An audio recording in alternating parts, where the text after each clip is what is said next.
Okay, welcome everybody to the first Out of the Blue Off the Wall recording. And let me introduce you to, first of all, our lady, Sharon Wentworth, who is the bane of every visiting manager because she sits right next to the away dugout and gives them a stick. And of course, you will have seen Sharon. She goes to all the away games and she waves her flag about and gets pictures done with various players and abuses the other players, which I haven't got a problem with at all. And Rob Woodford, of course, who helps me, or I help him, run the Millwall History and Heritage Tour, and he's also an admin on Out of the Blue. So, good morning, guys, and welcome. Thank you, Mike. Thanks for having us, Mike. Yeah. Okay, very quick discussion. Impressions of what happened yesterday, Rob? Yeah, I always thought this was going to be a difficult game. Coventry are in a false position. We were out without four key players. Some of those are long-term injuries now, we understand. And the whatever the back four was going to be, it was always going to be a little bit nervy. How they're going to get on against Ellis Sims and the Japanese player, I can't pronounce his name. Yakamoto. Yeah, that's it, something like that. And at one time, there was a rumour going around that it would have been Harding and Wallace as centre-backs, and I thought that sounded more like an old bag shoe shop. But I think the back four, to be honest, they did quite well.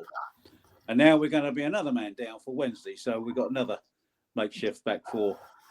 So, but the first half, I thought we were in the game. Obviously, I just thought there were times when that final pass, in the final third, that little bit of quality that was needed. I mean, for all his great effort and his tracking back, his tackling back, and closing down the space, George Honeyman, despite his work rate, he doesn't seem to have that final pass, and that's what we were missing, I think, that little bit of quality. The second half, I thought Coventry, for a 20-minute spell, we just couldn't get the ball off them. They're a very technically gifted side, and they showed it, And for most of the games we play in this division, we don't have the ball for 60% of the game, and that's always going to be a problem until we can gradually improve the squad. And I think we're going to talk about that later. Is that right, Mike? Yeah. And towards the end of the game, we're roughing and puffing and very brave to put five strikers on. Again, like we did for the Sunderland game, it was a little bit like something out of the Holloway manual, that one, wasn't it? But it was frustrating. But look, it's the end of a 9-game run, and we just have to go again. Yeah, that's right. Sharon, what were your thoughts? Because I didn't see who the sponsors named as the man of the match, whether it was given out. But Femi Aziz was star quality. I was going to say that myself. Femi Aziz, he worked like a cartel. He lit us up at times, and doing all the little tricks that Romain normally does. So I think it's encouraging. We got a good player there. And I did say to you, Mike, when we signed him, we have got a player there. And I'm not sure you... I wasn't a fan to begin with. I thought he was not match fit. I didn't think he was particularly fast, and couldn't cross anything, let alone a ball. But he's got better as he's got on, and now I think he's one of the two really sparkling players that we've got. As for yesterday, frankly, I thought the first half was boring. It was a dull game. Nothing was happening, except until the 12th minute when there was a cross that went in from Joe Byrne, and the goalkeeper obviously thought himself, I'm not getting this. He said, I've got more chance of being elected as the next Pope than getting this ball. And Macaulay Langstaff gave him the faintest of nudges. So he put in his nomination for an Oscar, and he went down like a sack of spuds, and the referee bought it. Apart from that, I didn't think there was much in the game at all. I didn't think that Coventry were very good. I thought we were better, although that's not saying much, to be honest. And then for the first 5 minutes, we carried on. Of the second half, we were okay. And then, blow me down, they've decided they're going to start playing, and they started moving it around really, really quickly. They've just left us for dead. And I thought the rest of the game was theirs. Apart from the last 5-10 minutes, where we did what we should be doing for every game all the time, and that is basically assaulting their goal and having a go. The fact that we've got Aziz and Bradshaw in the 6-yard box exchanging passes without actually managing to get a shot off was quite frustrating. And I think we've done really well in the last 5 or 10 minutes, but we did, well, Mike. it was too late. Mike, considering we was playing with one arm tied behind our back. Absolutely, and I think this players down, and any big chunk out of the team like that missing is always going to hit them right in the core, isn't it? Absolutely. I thought Murray Wallace started slowly, however, he grew into the game, and I thought he was one of our better players. I think the two central defenders were probably up to. They put in a hell of a shift, and they did really well. I mean, I did hear somebody on the way out, so George Honeyman should never play for Millwall again. And I just thought, I don't know what game you're watching, mate, but it ain't the same one as me. You mentioned Sakamoto, they're number 7. Coventry, yeah. 7. He was running rings. He was really handy. He was all over the place. He was chopping us up all over the place. Yeah, I agree.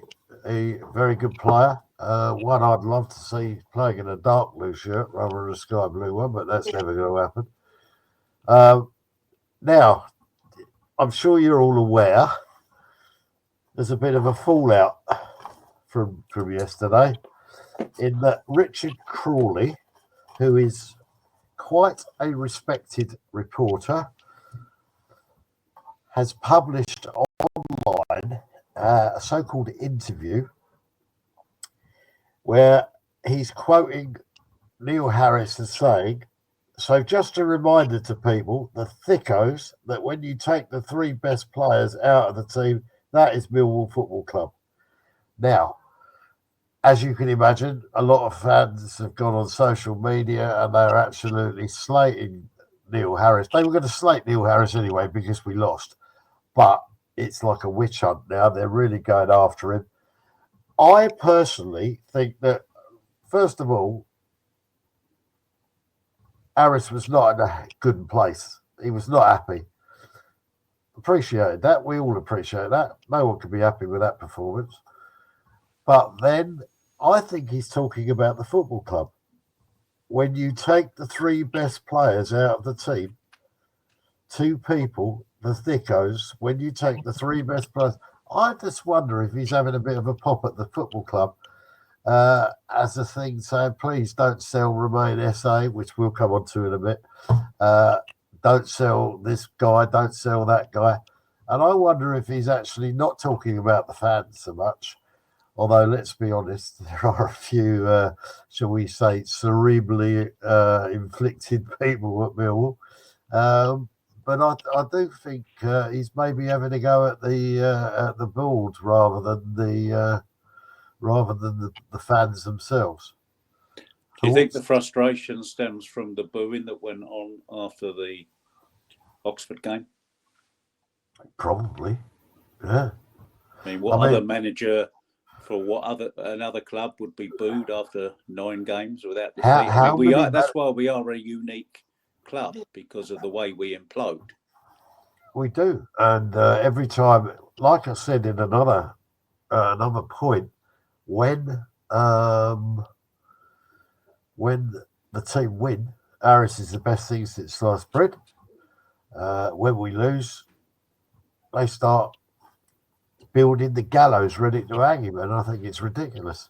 Surely he's entitled to give an opinion. Words spoken in the heat of the moment, Mike. Absolutely, I haven't got a problem with it. They're a bit fruity, aren't they? Mike, it wasn't necessarily a one-to-one interview. It was his press conference. You've done the stadium tour, so you see where that goes on. He's there in front of the media, and that includes, obviously, the Southern News, amongst many others. At the end of the day, I just wonder whether some of our reporters have stopped reporting the actual news and just started to do a bit of stirring up to get a bit of a It's sensational headline. sensationalism. It's clickbait. Yeah. You know, it's how you generate. Anyway. News. What's newsworthy to some people, you know. Anyway, at the end of the And day, look, Mike, I just want to say one thing. go on. I'd rather have a manager like Bomber who's got a backbone in the style of Brian Clough rather than a Roy Hodgson's spine. He's speaking like a Cloughie would speak. God bless him. Yeah. Yeah. One of the other problems is with the fan base is sections of the fan base is that they can't get to grips with the fact that without our budget, we're always in the bottom six, you know, and that bottom six always includes teams that are yo-yoing between the Championship and League One, right? We don't have the resources that the parachute parasites have, and the sooner they end that parachute payment swindle, the better for me, because we're going on with an uneven playing field, and we do have to punch above our weight. A lot of people say we don't need to, but we do. We have to punch above our weight because of the resources. And, you know, fortunately, the club now are looking more at the commercial side of things. And very fortunately as well is our average gates are well up again.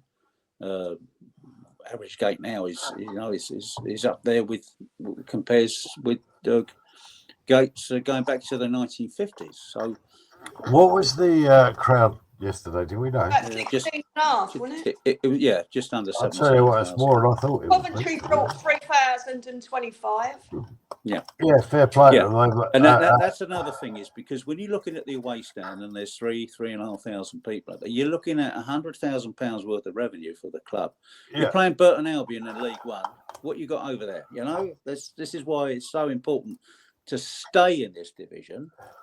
You know, all this talk about looking upwards, you know, and I still, after every single game, I'll look down to see the gap between us and the team third from bottom, because it's so crucial to lay the foundations for our future to stay at this level. And that's the problem. People get frustrated. They see us getting up to 8th place and they think that's sustainable. It's not with a squad of our size. In the Championship, is it 9 seasons, 8 seasons? If we stay up this season, it would equal the all-time record of 9. Yes. Yeah, I mean that's some achievement, you know, because the Championship, in my opinion, is far more exciting than the Premiership. I mean, basically, the Premiership is going to be won by about any one of 4 teams, whereas the Championship, you just don't know what's going to happen because everybody can beat every. I mean, look at QPR yesterday, beat Norwich out of sight, which is just, you know, for a club that is run like a Sunday morning boot fair, is astonishing, frankly. But the difference between today's Championship and the second division as it was back in the late 1960s, 1970s is you can't compare.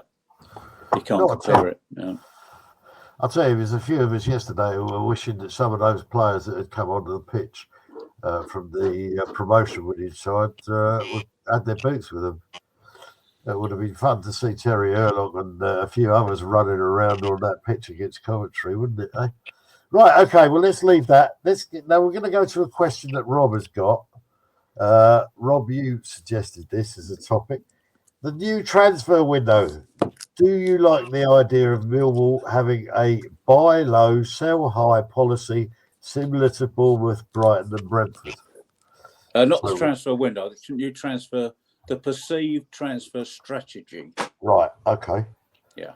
Well, Sharon, I know you have got some thoughts on this because you were comparing us to Brentford, weren't you? Yeah, I quite like the Brentford model as it was over the years, where they had, they had their own academy, and I know they abandoned it after a while, and it's come back in there. But they had the 2 teams running alongside each other. They had the A team, which was their main team, and then they had the B team. So the B team was almost like their academy. So they would feed the main team, the first team, from the B players. And Okay. it seemed to work for them for a long time. Look where they are now. But the difference between what Rob is suggesting in this argument to Brentford is that Brentford didn't get rid of their talented young players. They kept them and they nurtured them and they brought them through from No, B They're to talking A. about it being like a selling club. No, Yeah. they did sell players, and then with that money they reinvested in other players in order to improve their team. And we can do that with the academy we got now. I'm sure that's probably the foundation for this new strategy, because that's going very well. You don't see it straight away, but you'll see it in the next few years. You'll see more lads coming through that. And that's something we don't. In all the times we've ever been in the second tier, we've never done that. Most of the youth players that emerge into the first team, that normally happens when we're in the third tier. So it's a slightly different way of looking at things now. And, you're going to get round, I'm sure, to talking about Romain Esse. And, I thought it was encouraging in the week to see the suggestion of putting having a player sold and then having him back on loan. I mean, that's the sort of thing. Well, we've done that anyway this season with Zian Fleming, haven't we? But that going forward, that would help the team on the pitch as well as the club's coffers. I would put it this way, in that we go back to James Berylson, who is slightly different to his father. One of the things that we were told was that James Berylson had a word with the recruitment team and with Neil Harris before the season, in the last transfer window, and said youth is the key, and then we've got to get the youthful players in. We nurture them, we bring them up, and that is the future for Millwall. Now, I see that as a thing whereby, yes, we do that. We bring them in, put them into the under-21s, under-19s, whatever it happens to be. Apparently, Ivanovic, for instance, Neil Harris has actually said that he's nowhere near championship level yet, but he's getting there. He's only 19 years of age, and they see him as an investment for the future. Romain Esse, he's the elephant in the room. And from last season, when he used to come on as a substitute, make the odd appearance, do quite well, is now, if you like, almost a first choice pick for the first team. And he is a completely different player. He's talented. There is more to come, I am fairly sure. And I think if, let's face it, it's Palace who come knocking, I think we should slap a huge, great transfer demand on him. I know there's a release cost for 12 million, but slap 30 million price tag on him and see if they can come. If they could come up with 30 million, yeah, okay, sell it. But I think we would be better off if we kept him for a whole season, play him next season, then at the end of next season, if people are still interested, then let them come. Then we could sell him and move on from there. But I think he is so important to us at the moment. I think he's a terrific young player. He's exciting to watch. Aziz is another one who, when he first came, like I said, I didn't think much of him. Now I think he's really good. Yesterday, I thought he was over-elaborating a bit, and he was almost trying to do what Esse does when he's on the pitch. But there was people, Aziz was trying to do little moves and make little passes that the others couldn't read, so they didn't work. And I think he was trying to overcompensate a little bit, but I think he's a great player, and I think he will go on. But I think that's the way to go. We just keep these players for a couple of seasons, then go and get some more. You said he's almost a first-team regular, Romain. I mean, yesterday was the first game he didn't start this season. Yeah. So, he is such a key player now for us. He is a key player, but excuse me, I nearly swore. Let's not sell him, especially not to Palace. Who Well, could be? that's another issue where he I mean, he could eventually be. He goes. I could, mean, he'd probably be better off going to somebody like Brentford or Fulham. You know, that's well, an entirely different issue. But their strategy of bringing players through the academy and eventually selling them on, doesn't that mean that should also attract more players to us at a training ground at Eltham? you would like to think so. You know, this You is would a like club to that think doesn't so. stifle your career if I you're mean, good enough. Palace. Let's face it. Palace look as though they could be coming down, and if SA went to Palace, he could be that's playing. not likely. I don't think that's likely to happen. That's you know, that's unlikely to happen, Mike. No, but they're playing Sunday League football at the moment. They're pretty awful yesterday, and they were lucky. But you know, there you go. That's that. What do you reckon, Sharon? Well, I think I have to agree with Jimmy Berylson. You've got to invest in the youth, and you've got to bring them through as one. So they're Yeah, used to playing with each other. They I haven't like even that. got to look up when they, because they know someone's going to be there. They know someone's. Phil Coleman will tell you that. That's how Yeah. he used to play. They stuck together. They knew it was all like sixth sense. They knew if they passed across, who they expected to be there would be there. Well, I when I was managing a local to a district level, and we were quite successful. We used to be playing teams that had come up from under 10s level, and they'd stuck together as a team, and they were bloody difficult to play against because they all knew what they were going to do. Yeah. So yes, there is a really strong argument to say you get your youth teams, you bring them up together as far as possible. I mean, obviously we've just lost one lad, haven't we? Stevenson, was it?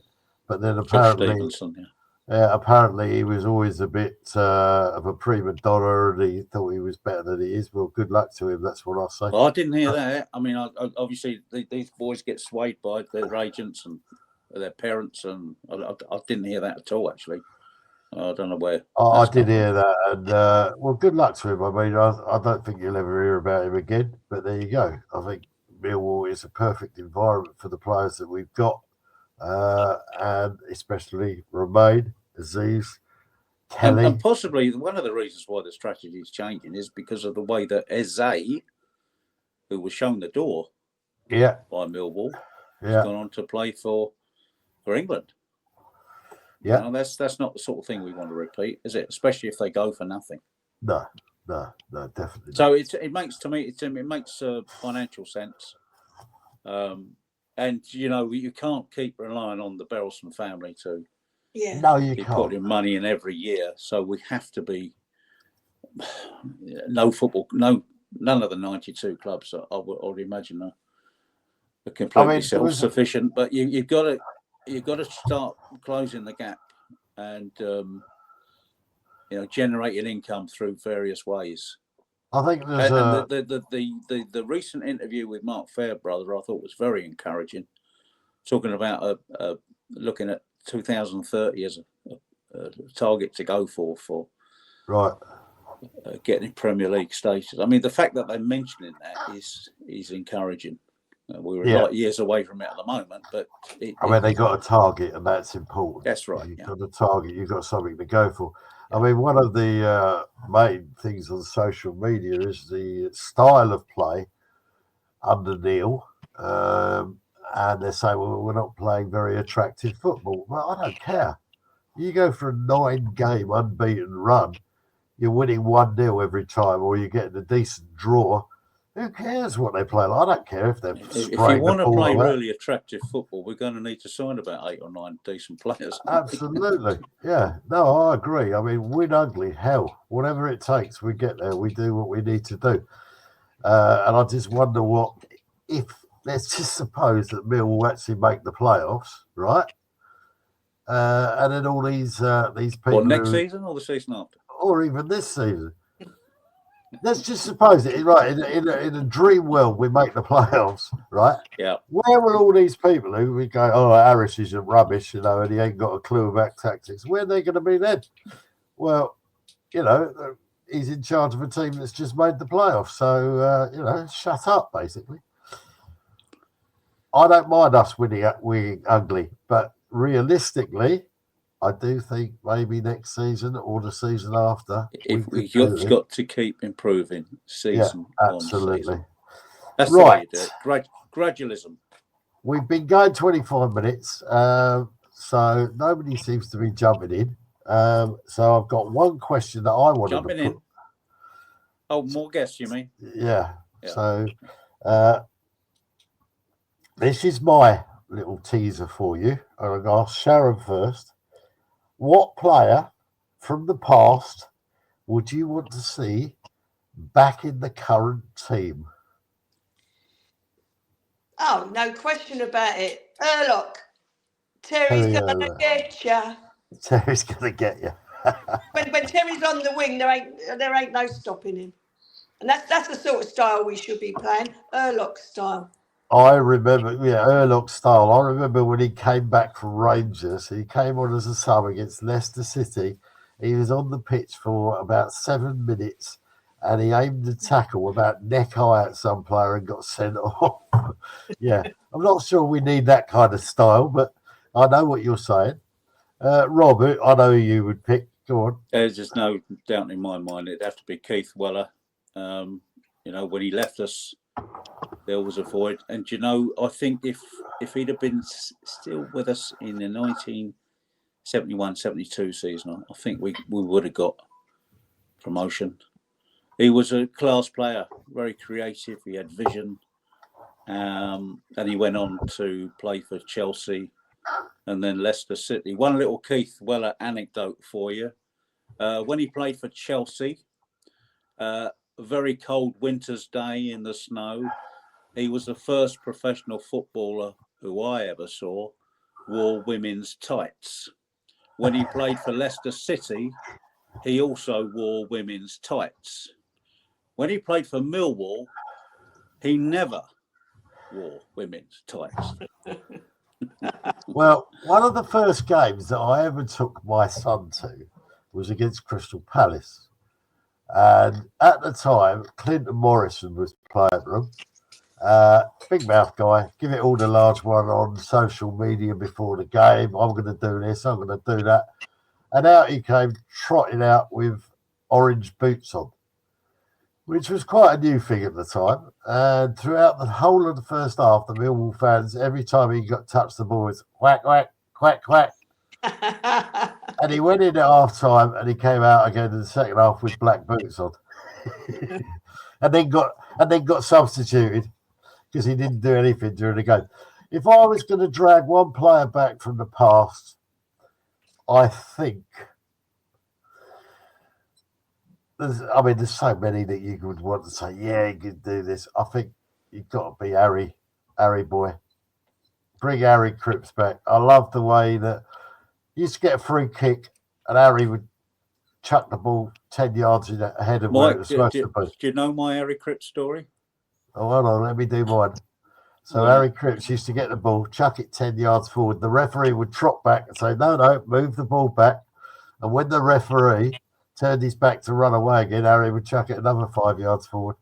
Great man, and the sort of player that you want. If he was a man, you would want him next to you in the trenches, He was the spirit of Millwall. And, Harry, they used to sing Harry's going to get you as well. Tough player, great player for Millwall. There was an occasion when we were playing Birmingham City. Oh, yes, I know. Probably late 60s, and they had a player there called Trevor Rocky playing for them. Bit of a beard going on. Yeah. Anyway, he's come down on Harry's side, and Harry's barged him. He's barged him so much, he's gone over the wall of the forecourt seats into where we were sitting, And Harry, being the perfect gentleman, he's gone over the wall, apologised to Trevor Rocky, put one hand on his beard and the other on his bollocks and threw him straight back on the park again. Funniest thing I've ever seen at the Old Den. Yeah, lovely, Harry Cripps. Right. Oh, look, hold on. I'm going to invite Phil Coleman in, I think. Hold on, if I can get my mouse working. Here we go. Phil, hello. How you doing, Mike? Hi, Rob. Hello, Phil. I'm all right, mate. I've got a cold. If you'd like it, it's free. Oh, shove it this way. Yeah, no problem, mate. You can have it. So, Phil, Yes. your thoughts from yesterday? A I mean, solid. obviously game? about. I meant about the celebrations first of all. Yeah, I was going to say the game, and then the getting to remember the doc. I want to say thank you to Brian Hall and everybody at the club who pulled that together in 2 weeks. When we first found out that the doc and Terry Hurlock had been inducted into Brentford's Hall of Fame, Hurler's reported back that the doc was looking pretty frail. So that was about 2.5 weeks ago, 3 weeks ago. Yeah, I remember. And Brian Horn basically kicked off straight away. Let's get him down to the den. In effect to say goodbye. But as it turned out, he passed away in the week. So we all agreed we carry on. So the car park passes, the seats, the plan of action was all laid on, and 21 people turned up yesterday. There was only about 3 or 4 missing. That was a good turnout. Such short notice, Rob. It's an amazing turnout, and we met up about 12:30 onwards, and the doc's picture was. I up did on see the notice back board. of you going in as I was walking through the car park. You going in with a few boys. Well, I picked my brother too at the same time. You rarely get my brother down the den, but everyone bought in because that's what the doc did. He brought people in, and when you're in, it was a galvanising from '86 when he took over. We all, some of us came back for a second spell, and he brought other players in. But I picked my brother up, picked Michael Marks up, picked Sean Sparrow up. We drove in, met up with all the lads. That was fantastic. I can't tell you how nice it is to see players that you played with and haven't seen for 30 odd years. And then to be taken out onto the pitch. Onto the pitch for quite a while. You went over to the Docker stand, didn't you? I will say the pitch is amazing. I thought we were going to get covered in mud, but it is an absolute bowling green, that pitch, given the conditions. But it was a bit of a we were going to walk around the whole of the outside of the pitch, but given the time and the conditions, and we had to be back in, players were coming out, so we went straight across, came straight back. Why again, did you go to the corner flag? What was going on? You didn't go in where you normally go in. No, because we were in a part of the executive lounge where we had lunch together, and that was the easiest way in and out of that exec lounge. Yeah, in that corner area. So it worked out easy. We were a bit disappointed in the CBL that you didn't come over, but hell, we gave you a bit of a reception anyway, and rightly so. And as you said to me earlier on, the noise was pretty loud. I played at the Den, Mike, and that was a good atmosphere. I played at the Den. Yeah, and it was a hostile atmosphere at the Den. You just sensed it and felt it. Yesterday, when we came out and was introduced and started walking onto the pitch, that noise at the Den is something else. Yeah. It's all right sitting in the stands singing it and shouting it, but when you're actually on that pitch, it resonates. It's true that the hairs on the back of my neck went up. And I turned around and there's 1 or 2 players, I'd love to play here. And then somebody else said, oh, I'd love to play here. And it was a special occasion. And looking over to our left to see the doc up on the board. And then I looked around and I kept looking around. I saw fans, I saw Sharon, I saw other mates in the stands and family come up and give us a hug. But to look around and see those teammates and you suddenly think, blooming hell. I didn't play in that season. I was a part of a squad, but then I think there was 25 or 26 players. That's when you come back, wasn't it? Yeah, the doc signed me. The doc came back in the May '86, and he signed me that summer. I came back for a second spell.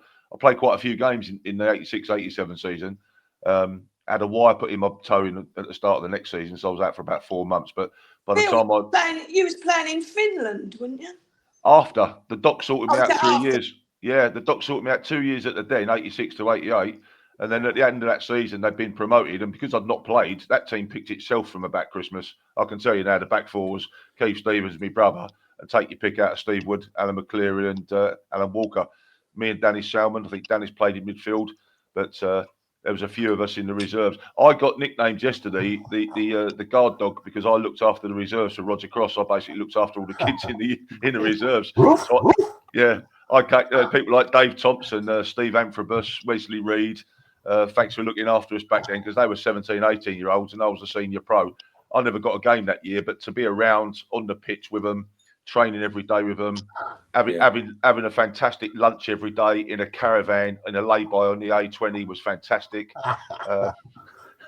So special memories, special times. So I didn't play that second season, the season that I got it, but I'd had the pleasure of playing beside my brother the year earlier. I had the pleasure of playing beside Ted at Aldershot and in that 86-87 season. And as I said, Sharon, at the end of that season, got promoted, and the doc said, well, you haven't played this year. I can't see you playing next year. But I've had a phone call from my mate, Billy Hodgson, who I played with in the 60s and 70s. And I went, he's interested. I went, oh, where's that? Thinking it was Brentford or Cambridge. He went, it's in Finland. I think I turned around and said, where the bloody hell's that? But a couple of days later, he gave me permission. I flew over to Finland. I met with Billy, looked at the nice house they were going to give me, looked at the deal, looked at the money, came back. Doc said, what do you reckon? I said, well, it's nice. I've just got to speak to the missus. And he went, listen, I'll pay you 7 months' money to go. So he paid up my mortgage for 7 months. I went over to Finland. I lived bills rent free for the 7 months of the season from that May. So 1 minute I'm on the pitch celebrating with all the lads and the dog, and then I'm flying out to Finland with the family to play over there for 7 months. And fantastic! What fantastic opportunity and experience. Not many would be able to tell a story like that. No, listen, I came through as a schoolboy from 14, and you all know about the FA Youth Cup team. Well, that was one reunion we keep having, and we had one about 4 weeks ago where about 9 or 10 of us got together. And then I'm away on my travels to Colchester United, Wrexham, Aldershot, Exeter, and then the doc signs me again at the Den, second spell. Yeah. And I said it at Dave Memmett's funeral as well. Mem was there as a 14, 15, 16, and we all disappeared and were sold off at 21. And then I came back in 86, and then Mem comes back in 86, and then Kevin O'Callaghan comes back in 87. Yeah. Dean Horrocks comes back, and the standing rock was Bob Pearson. He knew we were playing all over the place, and Bob gets us back, and Bob's best friends with the doc, and the doc trusted Bob implicitly with who's to sign. So the four of us came back and had a second spell. Listen, you've got to have strength in numbers. And if I look around that changing room and I see people like Keith Stevens, Rhino, I want your shirt, and Danny Salmon wants to play, and Steve Wood wants to play. There's competition for places in that team. And excuse me a minute, guys. I've just got to shoot somebody at the front door. All right, I'll be back in a sec. You're going to empty chair us for Amazon. But yeah, Dennis Salmon was midfield, and he played some games at right back, didn't he? Yeah, Dennis was a top quality defender. He was so quick. Was he there yesterday, by the way? Yes, he was. Yeah, I was sitting next to him for dinner, and he was actually. There was me, Jimmy Carter, and Dennis Salmon, and I thought I was quick.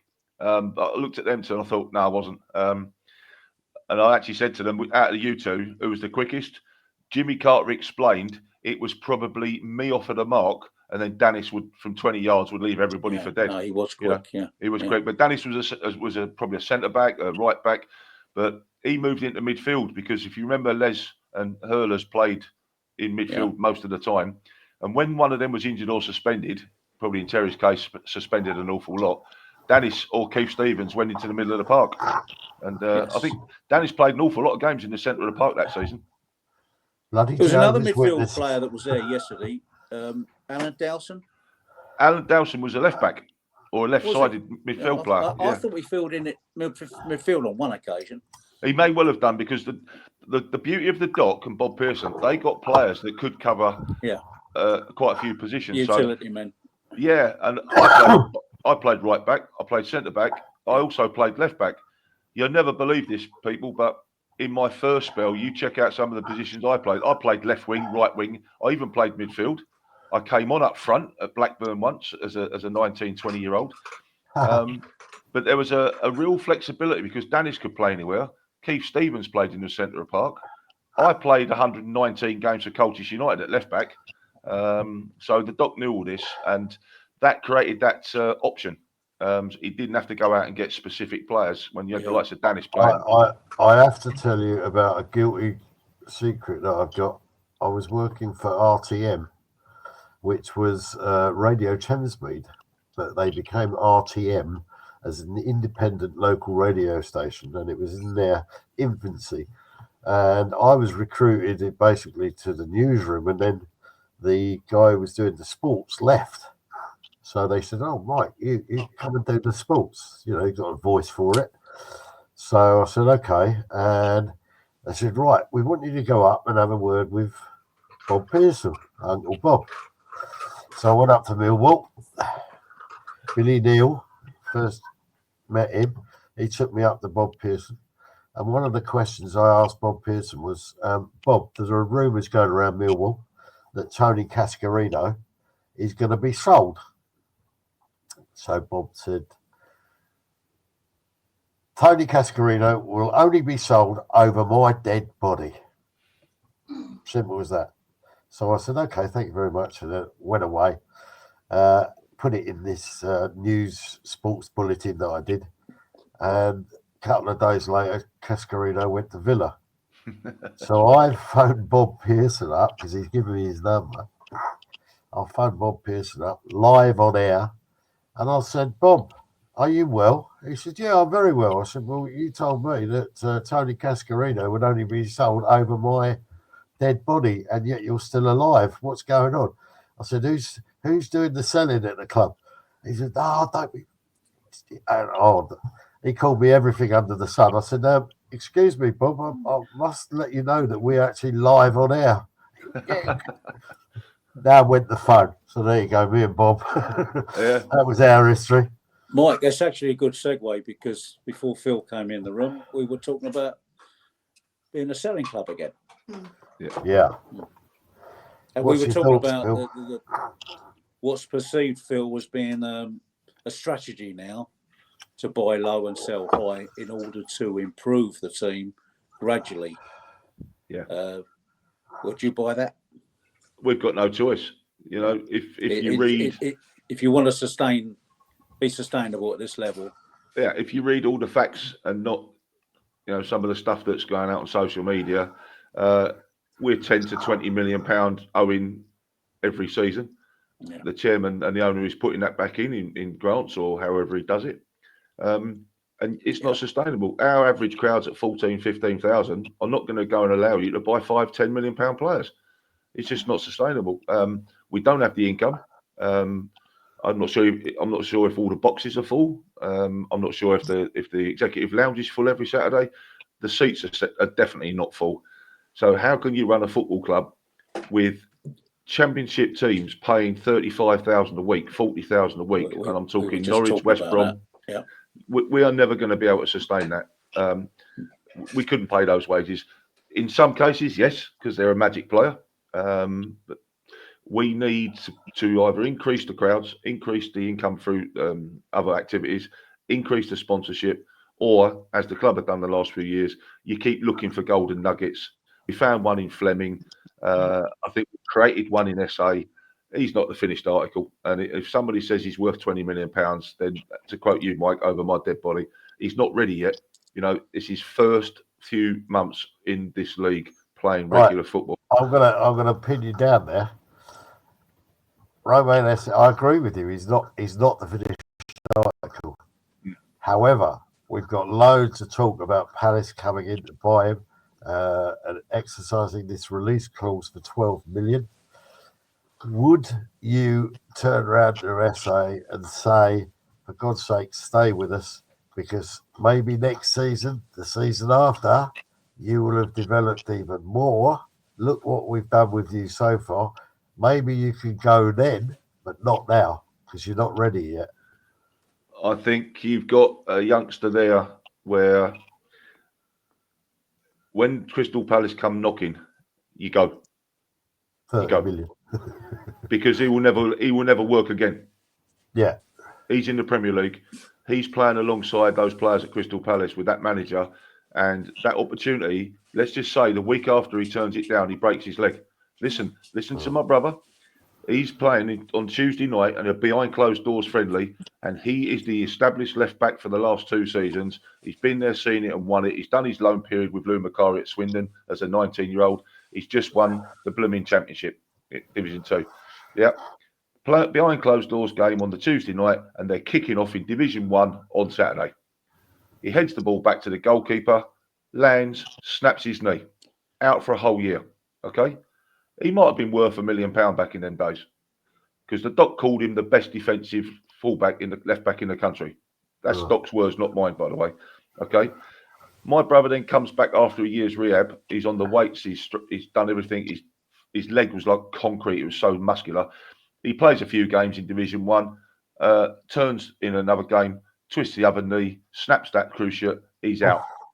Right? He's out. He's 24 years old. He's never played another game in his life. Okay? Right. What's to say we take the money, and what's to say is SA turns it down and he snaps his cruciate the next day. Yeah. It's all off. It's all off. Yeah. And it could be perish the fault, but it has happened that some players never play again. So at that moment in time, you might have to say, I'm going because I'll never get this opportunity again. And the club say, thank God for that. We've got 12 million. We'll pay off some of the debt, but we've got £6 or £7 million to invest in a £2 million player, a £1 million player. And that way you keep the ball rolling and forward. as part of the deal, we get him back on loan. I mean, that's, You could do. There is a time coming up though, on Rob. the pitch. That's good business off the pitch. I firmly believe that the boy needs to be pulled out of the first team for a month, recover, relax, take the stress out of his head. Yeah, let him sit out and watch in, and then in you go, son, and he will be far better for that little break because mentally, he's up against the likes of Cooper, Tanganga in training, and ditto, he's up against the same big lads, experienced lads on a match day, and there is a talented kid there, but you need to put an arm around him and say, you've got a couple of games rest now. However, I don't think I totally agree with you, giving him a rest. However, with the January transfer window coming up, if you give SA a rest, people will take the wrong message from that and they'll think he's not playing because they're going to sell him. But Mike, if you're Neil Harris, you've got to put the kid first. No, I agree totally. I think I understand that, and it's just the timing of it. Yep. But I know Sharon and I both think that we should keep him for at least another season, whereas Rob probably thinks, like you perhaps, that we should invest in him while we get the chance.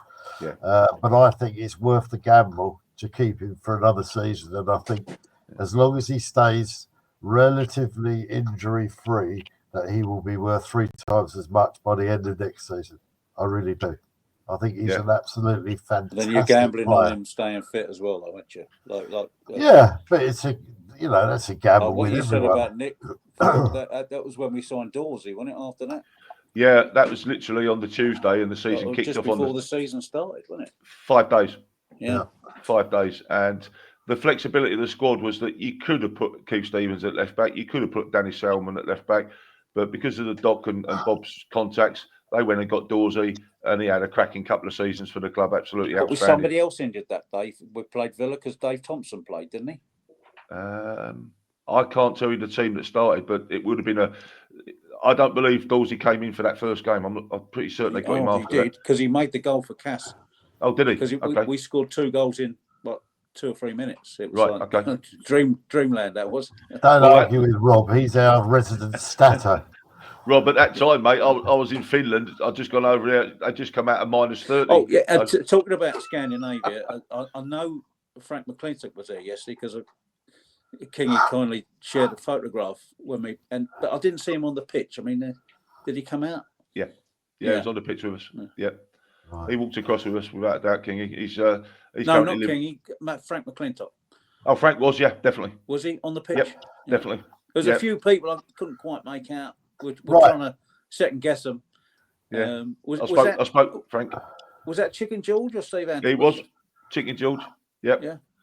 I could go. Who was there, or easily who wasn't there? Kevin O'Callaghan. Because Callie wasn't there, was he? No, I saw Callie came out with our 1979 FA Youth Cup winning team. Callie came out about 4 weeks ago. We all got together, about 9 or 10 of us, up in London. We had a catch up, and then there was obviously Keith Stevens lives in Australia. He's come all the way over. Wow. No, Keith Stevens couldn't make it. Right, okay. Those that couldn't make it was Keith Stevens, Kevin O'Callaghan. Didn't see David Byrne. Bernie weren't about. Paul Sampson wasn't there. He was in that squad. But something we did remember. David Byrne, I forgot about him because he was on the pitch, the Blackburn Rovers game. That's right. We got the trophy, yeah. So when you look at that squad, you had Jimmy Carter or David Byrne, you had Jules Lawrence or Kevin O'Callaghan, you had all those defenders I've already mentioned. we could all play in midfield, and then there was this bunch of 5 absolute quality lads coming through: Alan Dowson, Dave Thompson, Sean Sparham. What a lad, Steve Anthrobus. Yeah. He actually came up yesterday and said, "Thanks, Phil, for looking after us kids in the reserves." That's magic. When a kid comes up and says you've had a little bit of an influence on you, and Crossy said to me, "Can you captain the reserves?" And I'll come back from the wire in my toe about Christmas time. I spent 4 months looking after those kids in the reserves, praying for about 8 injuries to players to get in the first team. But it was a cracking day yesterday. So there was a couple missing. We also actually said, don't forget Dean Oryx and Dave Memmott, because those two were a part of that squad as well. And we lost Dino shortly after, and obviously Mem this year. So right, guys, I want to kind of wind this up a bit. Now, a question that I asked to Sharon and Rob was, what player from the past would you want to see back in the current team? Now, my choice, Rob's choice was Keith Weller. Sharon, who was yours again? Terry Erlock. Terry Erlock, right? And I said, well, I would drag from his grave, bless him, Harry Cripps, right? Now, Phil, with your knowledge, which one player would you say could hack it in today's football team? Well, I'm sure all of them could, but one player would you like to see back? I could get me machine gun brain going here. I said I'd throw you a fastball. My life. Jeez. I watched Alf Wood and I loved him as a striker. I've got. I agree with Sharon. Erlers was special to me, and we got on so well. Because I'll tell you another. I'll answer the question, Rob, Mike, while I'm thinking. But when Terry Erlock comes up to me and says, "You could tackle, you hit him a bit," I went, "I'll take that from him all day long." Because if he thinks, absolutely. Oh God. I'm going to go. I said that when she said Terry Erlock, I said, well, I remember when he came back from Rangers and he came on as a sub against Leicester. He was on the pitch 7 minutes and he went to do a tackle about neck high on somebody, got sent off straight away. So he was only on there. So we asked him yesterday what his first game was like, and he went, "I don't know. I was only on the pitch 2 minutes." He elbowed somebody straight in the face and got sent off his first game. I'm going to go with. Listen, Kevin O'Callaghan as an 18, 20-year-old, it was unbelievable. Hurlers, Teddy is obviously absolute class. Could change the game for you. But I'm going to go with Barry Kitchener. I played beside him. Now, you see, that's the guy I thought Rob would nominate because he was quite friendly with Barry. Kitchener's prime. I had the luxury of, I was 14, 15, watching him on the training ground next to me as a schoolboy. I then ended up training against him and then training with him.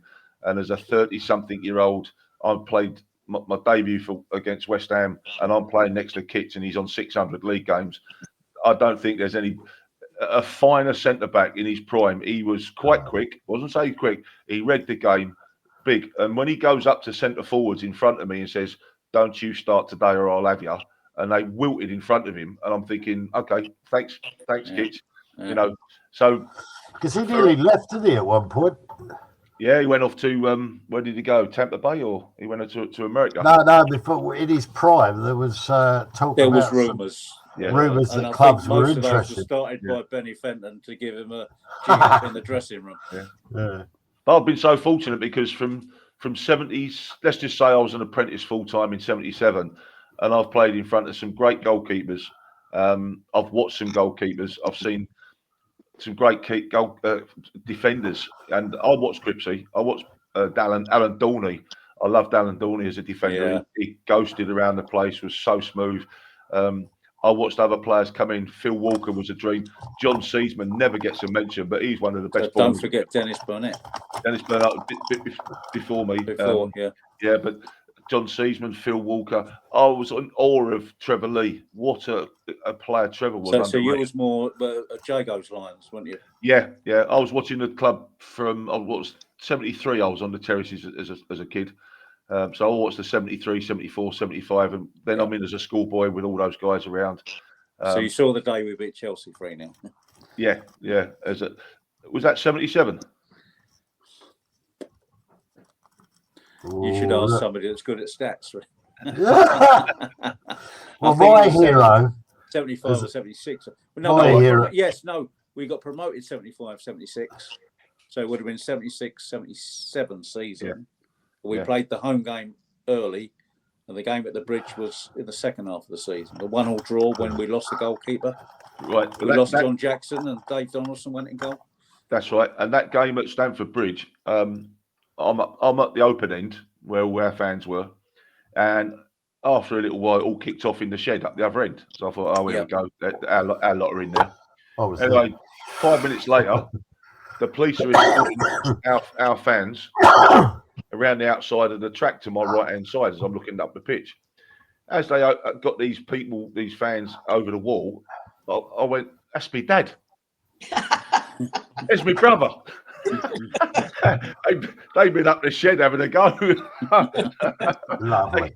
My hero as a kid was Derek Posse, I have to say. And the goal against Birmingham, which everybody's seen on YouTube, absolutely brilliant. Yeah. But guys, it's been a pleasure, but we are now just touching on an hour, so I think that's going to be enough for now. But what about the predictions for Wednesday? We will do it again. Predictions for Wednesday. I think what we do is we put our hands together like this and pray, frankly, because I think Sheffield United are a really good side. It will be a difficult game. I'm not sure there's going to be too many people there, but I'll do a quick prediction. I'm not sure who's going to play in the back four. I think I'll just go with our go-to prediction of 1-0 to us. Sharon? Well, my go-to prediction is always a 1-1. Right. 1-1. In fact, I predicted that for yesterday, but we I know. That's my go-to prediction as well. 1-1. That's because I can't predict a Millwall defeat. I can predict that the English Football Championship is unpredictable. You will never ever work this league out. The bottom guys will beat the top guys, and when you think you're on a run, you get your backside kicked. So it would not surprise me if we've done them 2-0 or 3-0. Because we got these. Let's take that. I can remember last season we lost at home 3-0, and it was against somebody that was struggling. And I thought, okay, Plymouth away, and I don't bet. But I walked into the betting shop and I had a fiver on us to win 2 or 3-0, and I picked up some money. Right, and I rarely bet. It's just the stupidity of this league where I would never have thought we'd beat Burnley and Leeds. Do me a favour. These teams are top quality players on good money, and we're riding this run of winning 1-0, 1-0. We've just got beat at home to Coventry. We'll probably stuff Sheffield United. The league is bonkers. Let's hope so. And talking about betting, very quickly, I know you've got to get away, Mike, but very quickly, talking about betting, away to Hereford, Gordon Jago's Lions, right? For whatever reason, I can't remember, but we were walking up the high street with the players, and all of a sudden, Jago's come to a stop, and he's saying to people, for fuck's sake, can somebody get my players out of that betting shop over there? Otherwise, we're going to get fined. Because we're going to get to the ground late, and the chairman will take it out of my wages. Never forgotten that.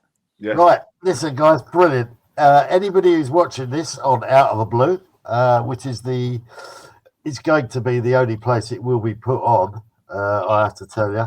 I'm not going to share it around the other Millwall groups. I'll let other people do that. But because it's an Out of the Blue one, anybody on Out of the Blue who fancies having a go and coming on and having a chat with us, then you're more than welcome. Just get in touch with me. And I'd just like to thank Sharon. Brilliant. Lovely to have you on, darling. Oh, thank you for inviting me, everyone. That's brilliant. No. And Rob, well done, mate. We love Stato. Yeah, thank you. And what about thinking about doing this for the Millwall History and Heritage site? Because people like Phil have got so much knowledge about us. Yeah, I just love Phil's stories, so I think we'll probably invite Phil on again, maybe as a regular. We'll just have one. Mike, can I have one parting shot? Yeah, go on.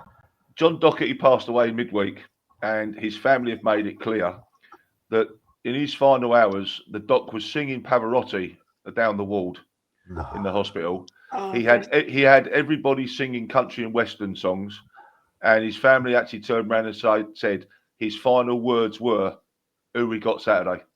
Oh, Lovely.